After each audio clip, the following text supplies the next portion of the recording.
Of course, there are other cities like Shanghai and Beijing, which are nice if you. I personally think Seoul is a pretty good bet. 어브나이 3년 찾는다라는 속담을 듣고 한참 웃었다는 한 외국인. 그는 이 속담의 의미가 오늘날 한국과 닮아있다는 생각을 했다고 합니다. 자신이 보기에 한국은 보물 같은 소중한 유산들을 가지고 있으면서도 그 가치를 너무 모르고 있기 때문이라고 덧붙였는데요. 베스트셀러 한국인만 모르는 다른 대한민국의 저자로 유명한 임마누엘 페스트 라이시 교수는 한국의 진짜 자산은 스마트폰이나 아이돌이 아닌 한국 전통에서 발견되는 투명성과 책임성이라고 말해 모두를 놀라게 했죠.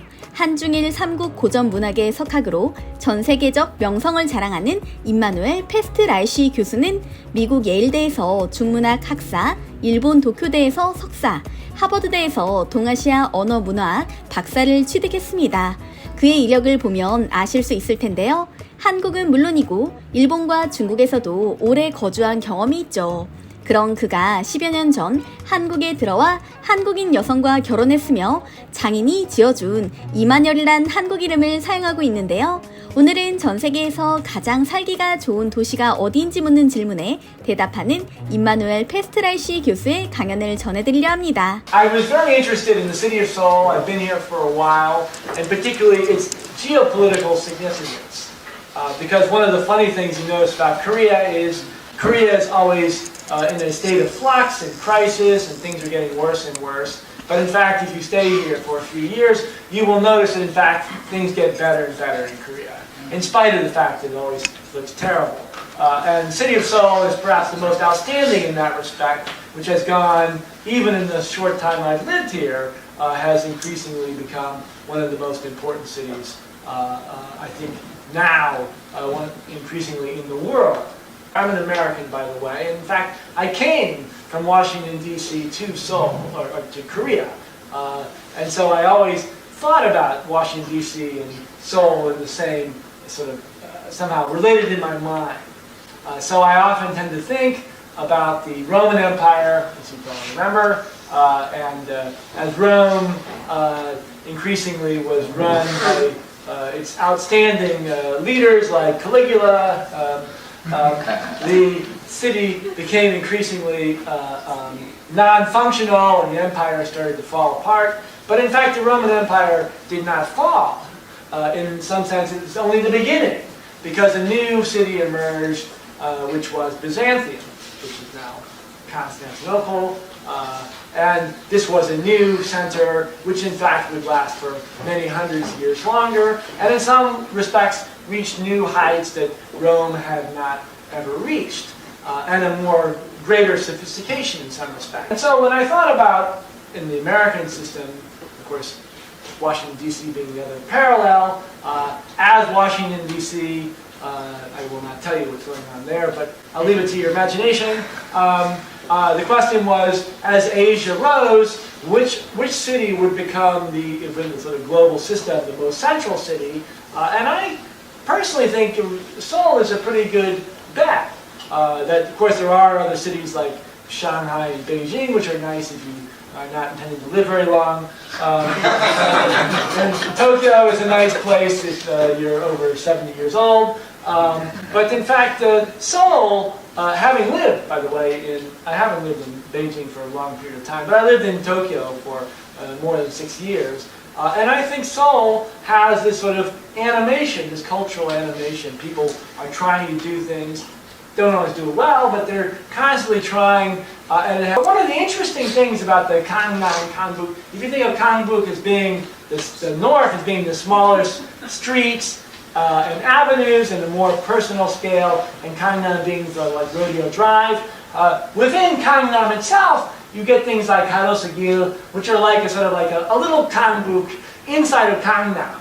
And some people made an interesting point, which is, I think, fascinating comparison. If you compare Hongdae, a area Hongdae with Karosagil, Karosagil is more like Gangbuk than Hongdae, which is becoming increasingly Gangnam style. So there is these complexity in recent days, in which, and also as you know, like with the Gyeonggi-gun, with the Gyeonggi Gyeonggi-gun-zai, the new apartment buildings which are being put up. There's a lot of Gangnam-style developments now going on the Han River. The Han River, of course, has become increasingly, has its own culture. Everything from romantic places that are portrayed in media, suicide culture. There's, you know, on the Hango Taegyo, there are these signs trying to encourage people not to jump off. Something says, "Did you eat?" Sort of a friendly comment to the person who's sitting there thinking about whether to jump in the river. And it also has its own sort of living and evolving culture. Markets. Seoul's defining characteristic, I think, is its markets. There are some very interesting ones, traditional markets, like the Gyeongdong traditional markets for Oriental medicines, many of which have a very, very old history. Each person has their own space, their own goods. Often, as you know, in Korea, people tend to clump together, right? Like all the pet stores are all in the same area. I still can't understand it. But that's the way things tend to work in Korea. Some of the more creative efforts in terms of revitalizing the markets, like the Tongin, which they use special currency, and they've made I think, a very attractive design and tried to revitalize it as a space. And it's gotten, I think, more and more people who have gone there. My children happen to. And the other one would be, of course, Lotte World Mall, which you've probably seen.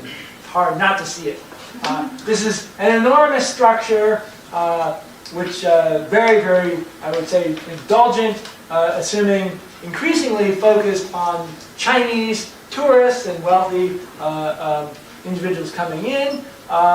And it is very much cut off from the world around it. However, within Lotte World Mall, there's a whole area in which these traditional style restaurants that look like they came out of Korea in 1970 are in a line. So they actually, even within Lotte World Mall, there's this effort to recreate the Gangbuk world.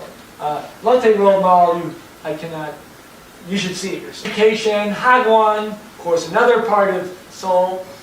This is a sort of a general overview of what Seoul is like today. There are different worlds that people live in.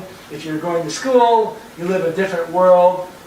If you're in Norangjin or Taechidong, you have your own series. They have their own sort of world. There are like these places that offer food for the students. They can eat quickly and cheaply and get back to studying as part of that world. So I just laid out some basic ideas, two cities that compete, and through their competition, I think, create the dynamism that makes Seoul what it is. And that tension is both a source of conflict, but it's also, I think, the essence of the vitality, the tension and the vitality. We create the Gangbuk world. Lotte World Mall, you should see it yourself. 서울에 대한 인상적인 강의. 오늘 이야기도 재밌게 보셨나요? 항상 함께 해주시는 구독자, 시청자 여러분께 감사드립니다.